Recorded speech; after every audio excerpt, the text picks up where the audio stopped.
রমজান শুরু হয়ে যাচ্ছে, আমাদের 3 বেলা খাওয়া কিন্তু বন্ধ হয়ে যাচ্ছে। Welcome my new blog. Hello, আসসালামু আলাইকুম। আজকে আমি শেষ রমজানে রান্না করলাম ইলিশ মাছ ভুনা। দেখতেই পাচ্ছ অনেকটা তেল দিয়ে একবার ডুবো ডুবো করে রান্নাটা করেছি।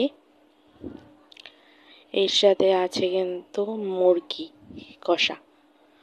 মুরগি কষাটাই আমি একবারে মশলা সব দেওয়ার দিয়ে একসাথে মেখে নিয়ে তারপরে একবারে কষিয়ে কষিয়ে রান্নাটা করে নেব। লাস্টে গিয়ে কিছু ঝোল অ্যাড করব, মানে গরম পানি অ্যাড করে কিছুক্ষণ রেখে দেব রেস্টে। আস্তে আস্তে হতে থাকবে, আমি রেখে দিয়ে চলে আসবো। গ্যাস রেস্ট মানে বলতে ভুল বলেছি, এখানে মানে গ্যাসে কম জাল দিয়ে আস্তে আস্তে রেখে আসবো, যাতে সুন্দর করে সফটলি সেদ্ধটা ভালো মতো হয়ে যায়। মাংসগুলো খুব সুন্দরভাবে সেদ্ধ হয়ে যাবে আর খুব তাড়াতাড়ি হবে। দেখতেই পাচ্ছ কষানো দেখে আমার খেতে ইচ্ছে করছে।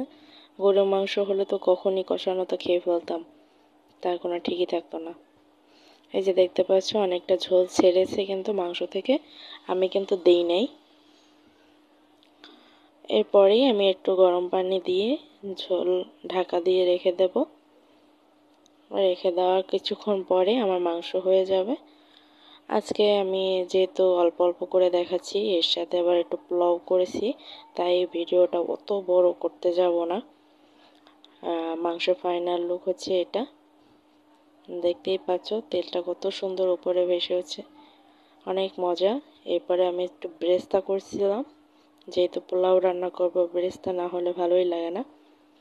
সো এই যে পোলাও দেখতে পাচ্ছ কতটা সুন্দর ঝুরঝুরা হয়েছে এবং খেতেও কিন্তু অনেক সুন্দর হয়েছে, অনেক মজা। আসলে আমি একটু দুধ বেশি দিয়ে রান্না করি, গুঁড়া দুধ দিয়ে রান্না করি, এর জন্য এটা টেস্টটা আরও মজা হয়। এটা আমার আম্মুর কাছ থেকে শেখা পোলাও রান্নাটা। আর দেখতে পাচ্ছ ব্রেস্তা দিয়ে দিচ্ছি উপর থেকে সুন্দর করে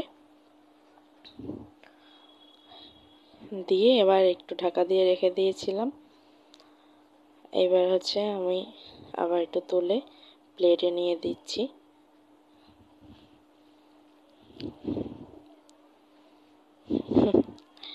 আসলে রান্নাটা নিজের প্রশংসা নিজেরই করা হচ্ছে, আসলে রান্নাটা অনেক মজা হয়েছে। আর আমি একটা কথা বলতে চাই, আমি কিন্তু রান্না আস্তে আস্তে অনেক ডেভেলপ হচ্ছে।